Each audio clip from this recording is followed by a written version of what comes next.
Gráfico. Quando fala gráfico, o que é que você lembra? Um par de eixo cartesiano, eixo X e eixo Y. Um plano, um conjunto de pontos, onde cada ponto tem uma abscissa e uma ordenada. Então, quando se fala gráfico, se falam de duas grandezas. Mas aí em física está cheio de questões onde você precisa enxergar uma terceira grandeza que não está aparente no gráfico. Então você olha para lá, vê o que está no eixo X, vê o que está no eixo Y, mas é pedido para que você deduza a partir do que você está vendo uma grandeza que não está sendo mostrada. Gráficos são importantíssimos para a compreensão da física. Para a gente falar sobre isso, uma questão de cinemática. Foi a questão de número 25 no vestibular da Unicristos 2015.1, a específica de medicina. Olhe na tela. Consideremos a situação em que a posição de um assistente de árbitro de futebol, o bandeirinha, é descrita pelo gráfico de espaço versus o tempo a seguir. Gráfico, espaço versus tempo. Assim, o assistente assumirá a velocidade máxima na posição representada no gráfico por qual ponto? Como eu falei anteriormente, o gráfico me apresenta duas grandezas. No caso, o espaço, mostrado no eixo das ordenadas, no eixo Y, e o tempo, medido no eixo das abscissas, o eixo X. Eu ainda acho uma provocação do elaborador da questão chamar o espaço, em vez de chamar de S, chamar de X, que escreve X no eixo Y. Isso mexe com o que a gente está acostumado. Mas tudo bem. Agora, a questão, apesar de mostrar o espaço e mostrar o tempo, pede a velocidade. Aquilo que eu te falei sobre interpretar os gráficos. O que eu vejo quando eu olho para esse gráfico? Cada ponto desse que é mostrado, ele diz a posição em função do tempo correspondente. Qual é a posição ocupada pelo móvel a cada instante? Como é que se pede daí a velocidade? Como é que eu enxergo uma grandeza que não está sendo mostrada nem no eixo X, nem no eixo Y? Olhe na tela. De início, vamos estabelecer uma relação que, apesar de ser demonstrada nesse gráfico do espaço-tempo, vai servir para todos os gráficos em física. Nós temos o espaço, e eu vou escrever como S, tá? S, para não fazer confusão nas letras. O espaço está sendo mostrado no eixo Y. E nós temos o tempo sendo mostrado no eixo X. E a questão faz referência à velocidade. E aí eu te pergunto, qual é a relação que existe entre a velocidade, a grandeza que eu quero enxergar, e o espaço e o tempo, as duas grandezas que eu estou vendo? A gente sabe que velocidade é a relação entre o espaço e o tempo. Em outras palavras, a grandeza que eu quero, ela é representada pela razão entre os eixos do gráfico. Entre os eixos do gráfico. Bom, um professor de cálculo diria que essa razão sempre vai representar a tangente do ângulo de inclinação em cada ponto. Nesse caso, então, nós diríamos que a tangente é numericamente igual ao valor da velocidade no gráfico do espaço em função do tempo. E aqui vem uma relação importante, como eu disse, pode ser utilizada em vários gráficos de física. Toda vez que a grandeza que eu quero enxergar pode ser representada pela razão do que aparece nos dois eixos, razão em gráfico é sinônimo de tangente. Agora, coisas que você não pode esquecer. Primeiro, não é tangente igual a velocidade. Essa frase fica esquisita. A tangente é igual à velocidade. Isso já foi questão de prova. Tangente é uma grandeza trigonométrica. Velocidade é uma grandeza física. Nem dimensionalmente se justifica. Tangente é adimensional. Velocidade pode ser medida em metros por segundo. Então o correto é dizer, e aí aparece esse nzinho em cima que é importante, o n em cima do igual, numericamente igual. Então o valor da tangente coincide com o valor da velocidade. E o mais importante, não é uma questão de cálculo. Repara que ele pediu para você encontrar o ponto onde a tangente é máxima. O que está escrito no texto? Em que ponto do movimento a velocidade é máxima. E como eu demonstrei, no gráfico, a velocidade vem sendo representada pela tangente. Mas, Delfrânio, tangente, quando fala tangente, eu me lembro de seno sobre cosseno, eu me lembro de cateto oposto sobre cateto adjacente. Eu não estou vendo triângulos aqui. Mas aí é um dos conhecimentos mais importantes em gráfico. É num gráfico que representa uma curva, você saber desenhar a tangente em cada ponto. Então aqui ele utiliza 5 pontos, que ele chama de pontos A, B, C, D, E. Então o que a gente vai fazer? Vamos traçar a tangente em cada ponto do gráfico. Lembrando que tangente é aquela reta que apenas raspa a curva. Então como é que seria, pensando nisso, a tangente no gráfico passando pelo ponto A? Então vamos representar essa tangente marcando o ponto A e traçando uma reta que apenas raspa a curva naquele ponto. E aí, o que é que eu chamo de a tangente de inclinação? É estabelecermos a linha horizontal de referência e marcarmos o ângulo que essa tangente faz com a linha de referência. Então, esse ângulo de inclinação representaria a velocidade do bandeirinha quando ele passa pelo ponto A. Sendo assim, em cada um dos instantes, eu posso representar no instante B a reta que tangencia a curva. E quando eu tenho a tangente, eu tenho o ponto de inclinação. E aqui eu vou chamar de ângulo θB. Vamos colocar o outro como sendo θA, para ficando tudo organizadinho. Repara que eu já tenho uma tangente com um ângulo bem maior do que o ângulo anterior. Maior o ângulo, maior a tangente, maior a velocidade. Então, entre B e A, eu já sei que o B representaria uma velocidade maior. Pensando assim, nós poderíamos traçar a tangente pelo ponto C. E aí, quando a gente traça a reta que tangencia a curva, repara que fazendo a linha horizontal de referência, nós temos aqui um ângulo agora bem pequeno, ângulo θC, ângulo pequeno, tangente pequena, velocidade pequena, e assim sucessivamente.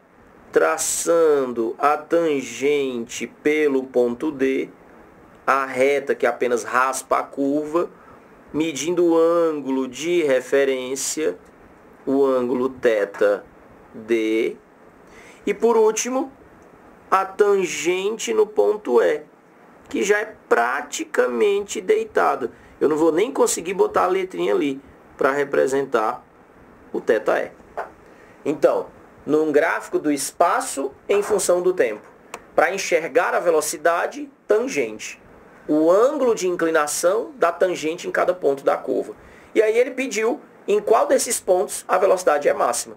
O maior ângulo que a gente viu foi exatamente esse do ponto B, significando que no instante representado pelo ponto B é quando a velocidade do bandeirinha foi máxima de todas as posições ocupadas. Eu vou marcar a resposta?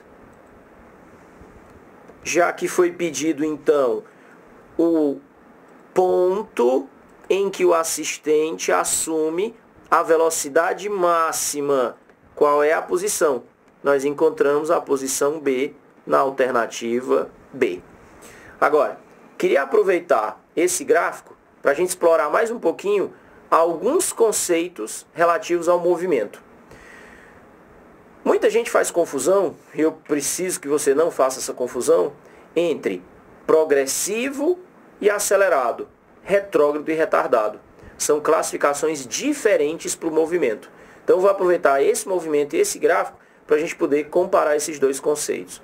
Primeiro vamos, aproveitando que eu já mostrei a velocidade, representar, dividindo esse movimento em etapas, então de A para B, de B para C, de C para D e de D para E, se o movimento está acelerado ou retardado, que normalmente é o conceito que as pessoas confundem menos. Tá? Acelerado, aquele movimento em que o valor da velocidade aumenta. Retardado, aquele movimento em que o valor da velocidade diminui. Então, pensando assim, se você olha a tangente do ângulo de inclinação em A e depois em B, a gente vê que a tangente vai ficando mais em pé, que o ângulo vai aumentando, o que significa dizer que a velocidade fica maior. Então, nós podemos dizer que de A para B, nós temos um movimento que é acelerado, porque o valor da velocidade aumenta. Da mesma forma, se compararmos a velocidade no ponto B com a pequenina velocidade, olha o ângulo de inclinação, a tangente está praticamente deitada, nós vemos que de B para C, a tangente foi ficando mais deitada, o ângulo foi diminuindo. Isso quer dizer que a velocidade foi ficando menor. Então, nós diríamos que de B até C, nós teríamos um movimento retardado. Aquele movimento em que o valor da velocidade diminui. Na sequência, comparando a tangente do ponto C com a tangente do ponto D, repara que, de novo, o ângulo de inclinação aumenta, revelando um aumento na velocidade.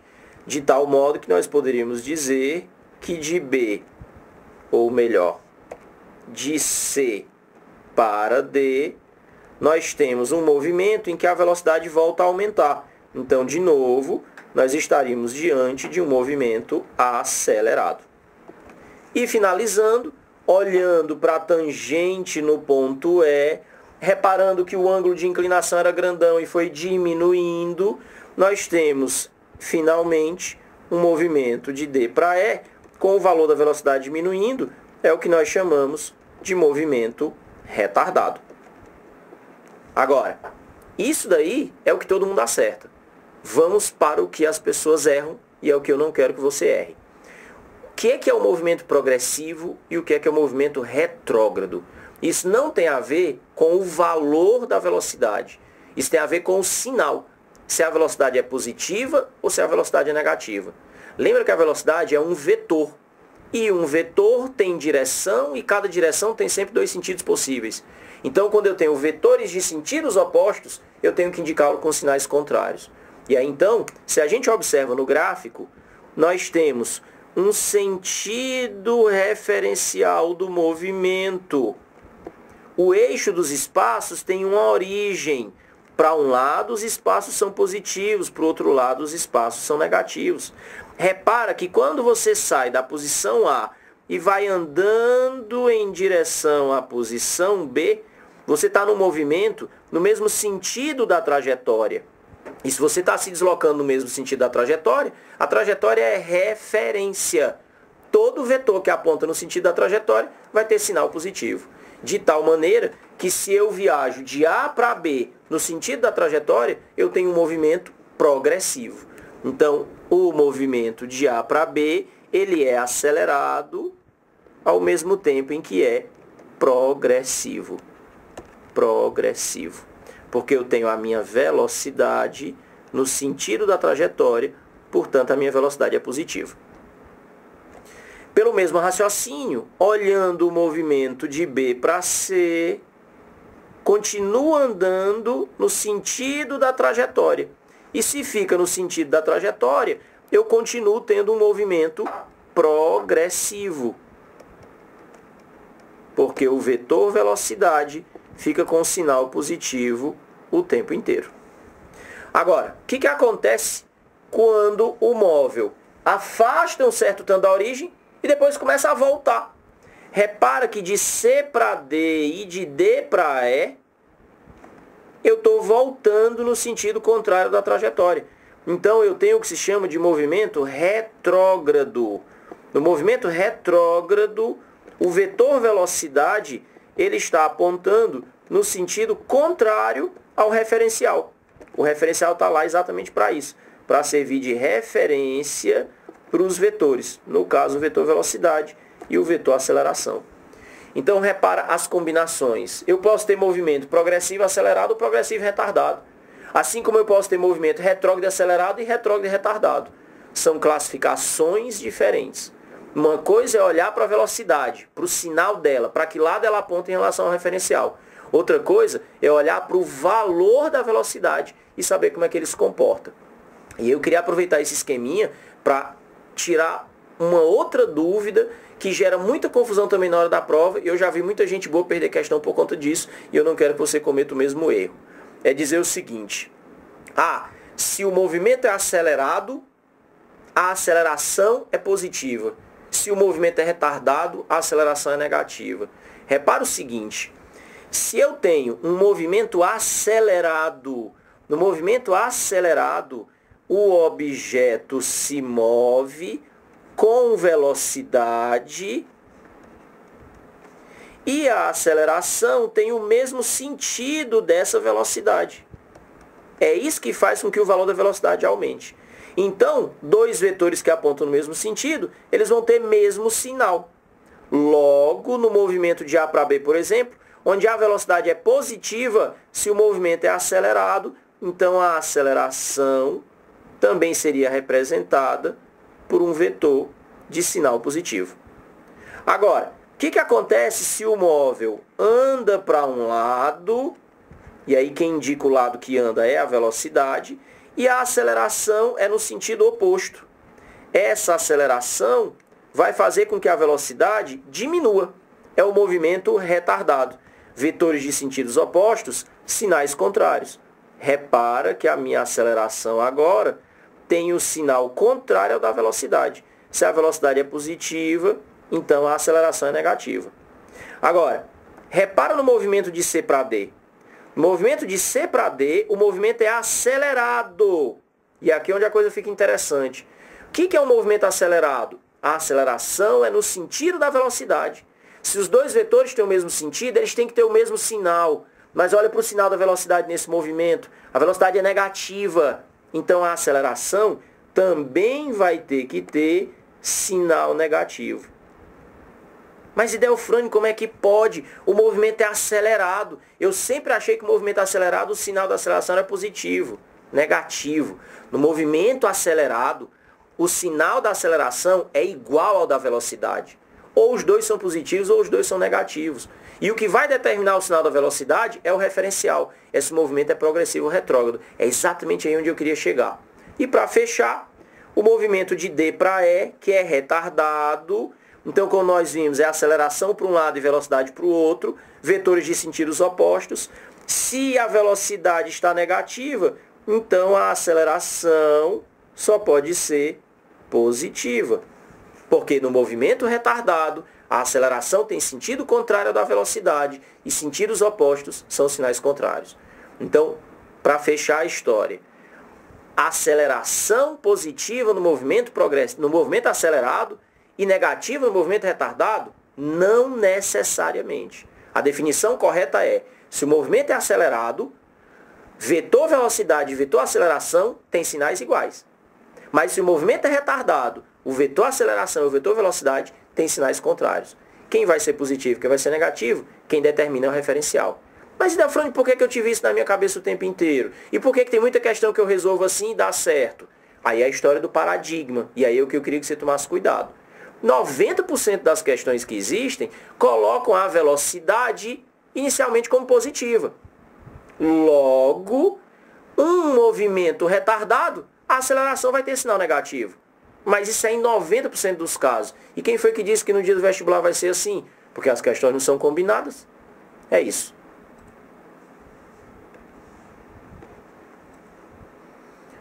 E aí? Deu para entender tudo direitinho? Resolução baseado em teoria aplicada. A gente aproveita boas questões para discutir a teoria e aprender um pouco mais. O objetivo não é só encontrar a resposta. E aqui a gente explorou um bocado de conhecimento de cinemática, de gráfico e de vetores. Se você tiver ficado com alguma dúvida, não tem problema. Use o espaço dos comentários aí embaixo, deixa a sua dúvida, deixa a sua pergunta, deixa até a sua sugestão. Se você se inscrever no canal, não foi inscrito ainda, você sempre vai ser avisado quando tiver e-mail novo. E a gente está sempre colocando vídeos novos. E aí, cada vez que a gente publica um vídeo novo, você vai ser avisado por e-mail. Dá para assistir de dentro do próprio e-mail, já dá para ver o vídeo e assim você não perde nada.